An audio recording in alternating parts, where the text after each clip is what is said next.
This is Tom Fox. Welcome to the Hill Country Authors Podcast. Not only is the Texas Hill Country the most beautiful place in Texas, but it also has some of the best writers in Texas. On this podcast series, I'm going to explore writers in literally all genres of writing, both fiction and nonfiction. I hope you'll join me in this journey. Today I visit with Joanne Easley. Hello everyone, this is Tom Fox back with another episode. Today I'm going to visit with Joanne Easley. I met Joanne a couple of weeks ago at a bookstore in Kerrville where she was having a book signing, and I asked her if she would come on the podcast to talk about her work as an author, her writing style. And so Joanne, with that incredibly long-winded introduction, first of all, welcome and thank you so much for taking the time to visit with me today. Thank you for having me, Tom. I'm glad to be here. Joanne, could you tell us a little bit about your professional background leading up to you becoming an author? Yes, I had a first career as a teacher, and then I retired from that to raise my children. And then I went back to school to become a registered nurse. And I did that for about 10 years and recently retired. But all through that time, I was going to writing workshops and taking classes and had an ambition to write. So I don't have any degrees in writing, but I have a lot of practical experience. And once I retired, I determined that I was going to finish a novel that I had in progress and do my best to get published. And you've certainly done that. Yes, I'm very happy to have done that. Was writing something you wanted to do? Did you have a story in you that was just bursting to get out? Or was it something different that led to this latest career? I was always an avid reader. As a child, I got my library card early and I read, even read in school. I had a book open in my lap during class and I wanted to tell stories. And my dad was a storyteller and I think that's where I got it. But I felt that all my attempts when I was younger fell flat. I didn't really have the life experience to write the kind of things that I wanted to until I became older. I wrote a novel back in the 90s and had a little bit of interest from an agent, but in between life and moving across country, everything got put in a drawer. And then when I lived in Austin, I got the idea for Sweet Jane, which is my debut novel. There was a little writing group I used to go to at Mother's Cafe on Duval, and we'd meet on Saturday mornings and get writing prompts. And the writing prompt was, she didn't get that. And I immediately envisioned a young girl standing at the side of the road. She was heartbroken and she was leaving a dysfunctional family. And that was the seed that was planted that eventually became Sweet Jane, though it was years in the making. I've also read in doing a little research on you and your books that this story had been in your head for quite some time. So how did that prompt tie into that story that was in your head or maybe even in your heart? And then how did you get it on paper for the rest of us to enjoy? I pictured this young girl, and all my writing is character driven. It always starts with a character, and I wanted to know more about her. So I thought long and hard and just ruminated on why was she leaving? What kind of family did she have? I also wanted to know what she looked like and what her likes and dislikes were and what led her to this point. So those gave me some starting points to figure out her story. And the story actually begins in Odessa, Texas in 1957 when she's 6 years old. And we meet her at her grandmother's funeral where she's interacting and listening to the adults in her life from a child's perspective, and is a little confused about some things, but she knows in her heart that she does not want to grow up to be like her mother. Then I switch back and forth between the past and the current story time, which is 1984 in Austin, Texas. And Jane is married and she looks good on paper. She's going for a graduate degree in psychology. She's married for a year and she has never dealt with her past and she's never shared her past with her husband, which becomes a bone of contention. And in the first chapter in 1984, she gets a phone call from her father. She hasn't seen her family since she left home when she was 16. And she reluctantly agrees to go back to Odessa for her mother's funeral. And like her grandmother, her mother drank herself to death. and Jane's had her own problems with alcohol. And she's in AA. And she goes back and she's hit in the face with all the people from her past, from the pastor to the church lady to her childhood nemesis to an old boyfriend and other family members that reveal a secret that rocks her. And she wants to make peace with things at long last. So first of all, let me ask you about your writing style, because you talked about working out the characters. Do you just sit and think, and does it happen in your head and then your fingers are the vessels to put it on the page? Or do you actually work things out with different character development and see where that can take you? What's your style? I develop my character description, her family. I even write a family tree and give everyone birth dates and give them their characteristics. And then I imagine how they would interact with Jane from my debut novel.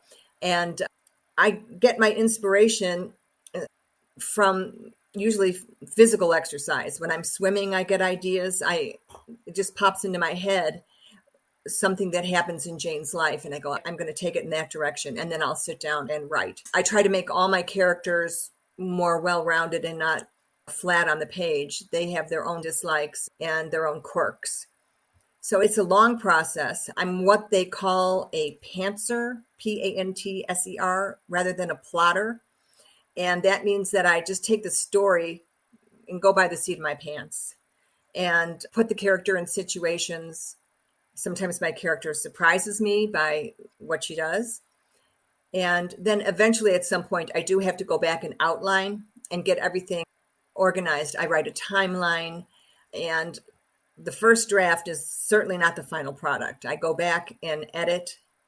I go to a critique group in Kerrville. We have the Kerrville Writers Association, and we meet twice a week, and they have critiqued my books and the pages that I bring. And then I ask for beta readers, and those are people who I ask to read the entire book and read for things like character development. Is the dialogue realistic? Are there any plot holes, which I don't want to leave? And then I'll start editing again. And I run it through the editing process several times. And while doing that, other things occur to me and I may make some changes. But I'm very big on having continuity and making sure that something that I change later in the book, I have to go back and change anything that applies to it.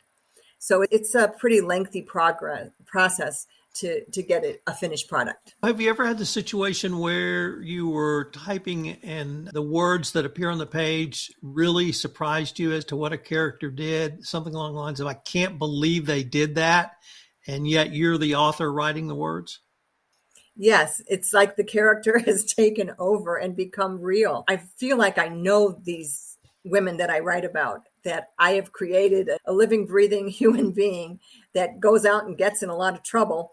And I have to write her out of the trouble and get to a resolution. But it's true. I identify with and believe in my characters. I'm just very attached to them.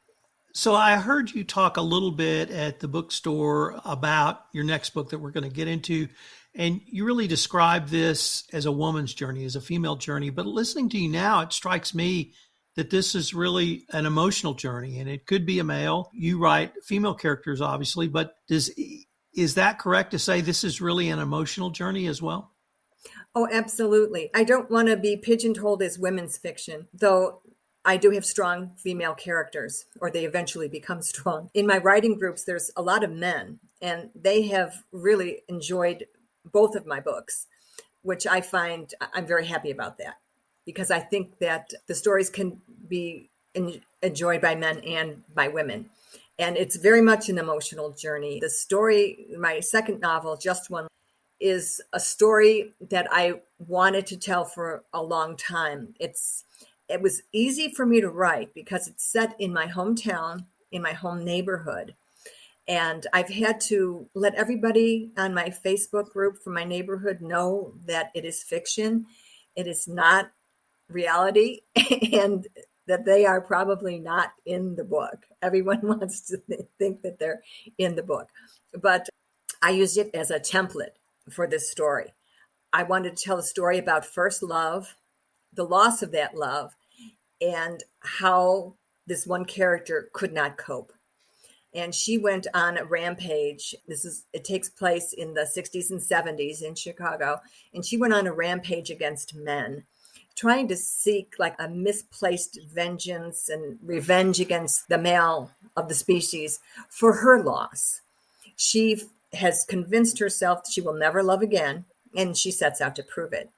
She stomps on men's hearts, basically, and it's her favorite sport.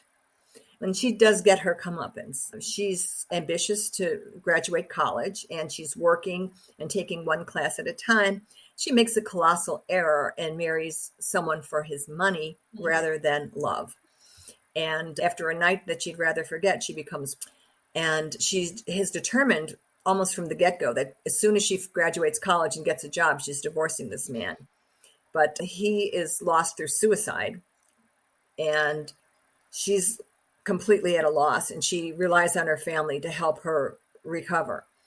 And by this time, she feels that she's not deserving of love because of the things that she's done. And she goes back and looks at her behavior for the first time.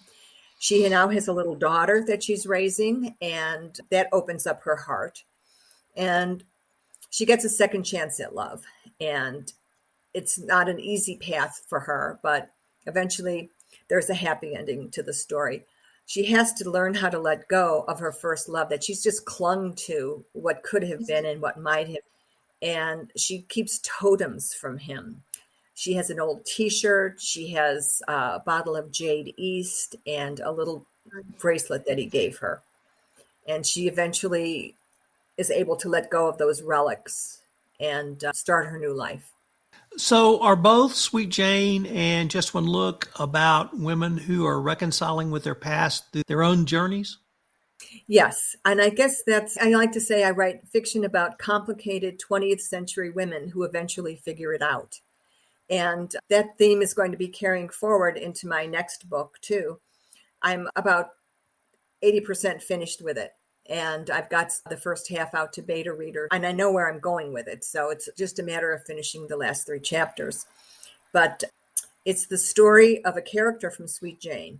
It's Jane's AA sponsor, Lauren. And Lauren is very much of a sophisticate, and she's really got her act together, and she's a maven of AA, and she has done a lot of good work with alcoholic women, and she seems like she's got it all together. She owns a food co-op in Austin and has made a success of her life.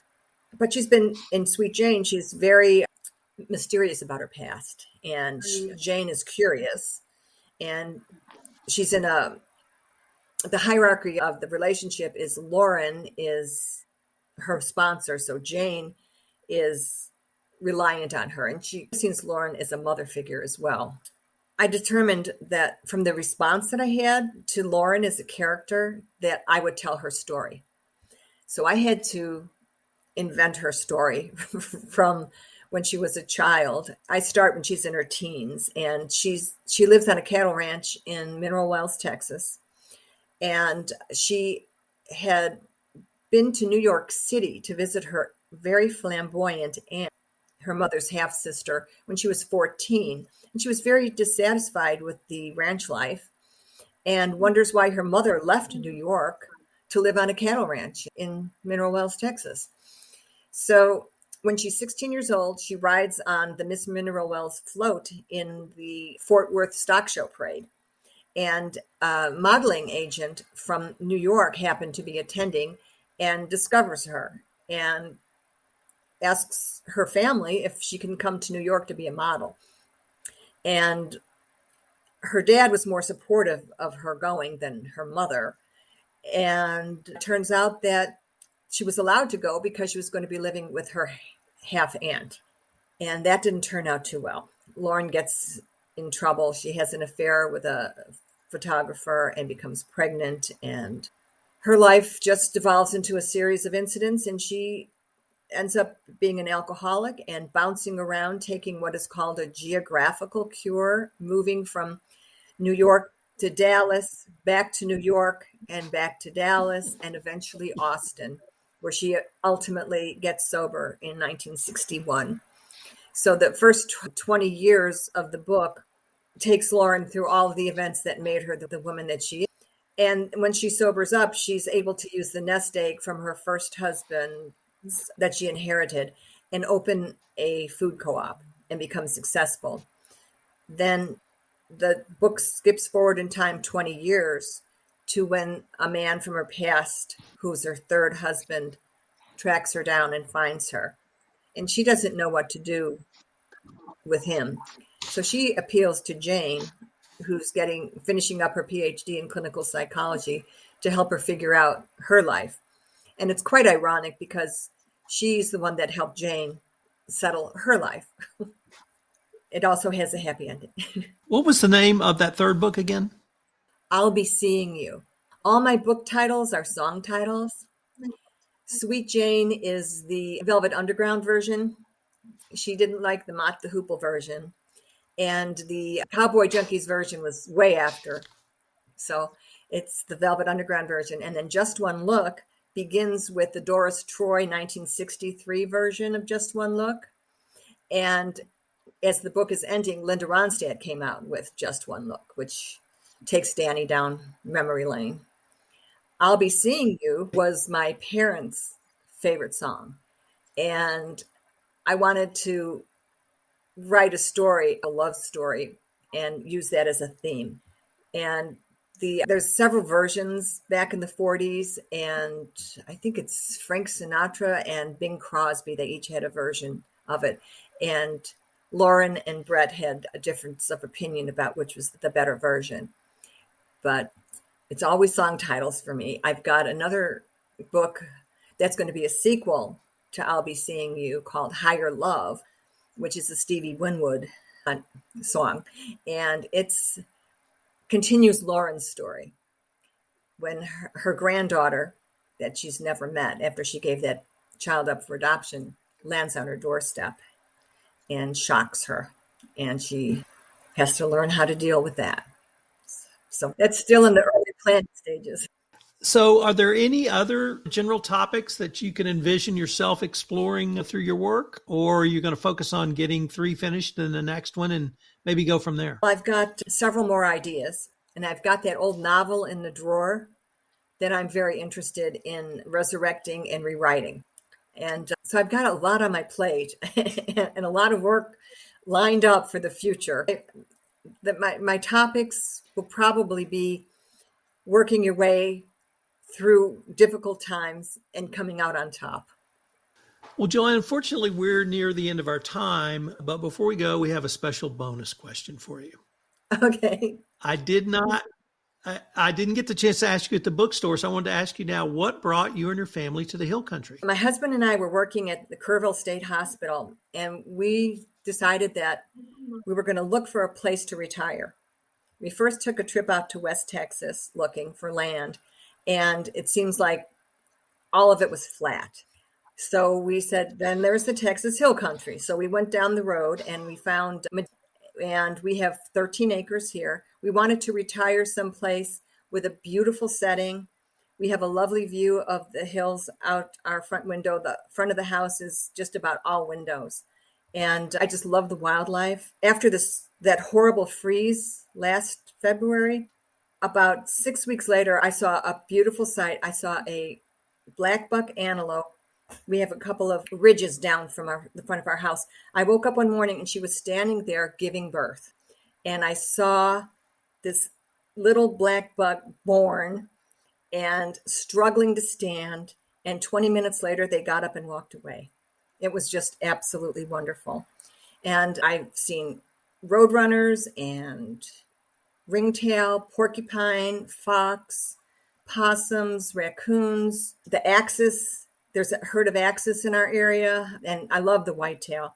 The moms bring their babies by each spring and leave them in my side yard so I can watch over them all day while she's out grazing. And I like to go out and talk to the animals. Sometimes they actually listen. So it's just the beauty of the area and the peacefulness. Joanne, could you, if someone wanted to follow up with you or learn more about your work, what would be the best way for them to do? I have a Facebook page, Joanne, middle initial R, Easley writer. And I'm on Instagram and Twitter because you have to be. And I also have a website, JoanneEasleyAuthor.com. It's all one word.com. And I post news about my books on there. Jen, we're going to link to that and your books in the show notes. I wanted to thank you for taking the time to visit with me. I greatly enjoyed meeting you at the bookstore and hearing about your book. You put a big smile on my wife's face when you described the characters, what they went through in their life lessons. So I look forward to continuing this conversation. Thank you very much. I'd love to do that. This is Tom Fox again. I hope you've enjoyed this episode of the Hill Country Authors Podcast. I hope you will join me again in a couple of weeks where I have another Hill Country author to visit with. The Hill Country Podcast has a sister podcast, which is the Hill Country Podcast. We are both proud members of the Hill Country Podcast Network. I hope you will check us out. Thanks so much for listening.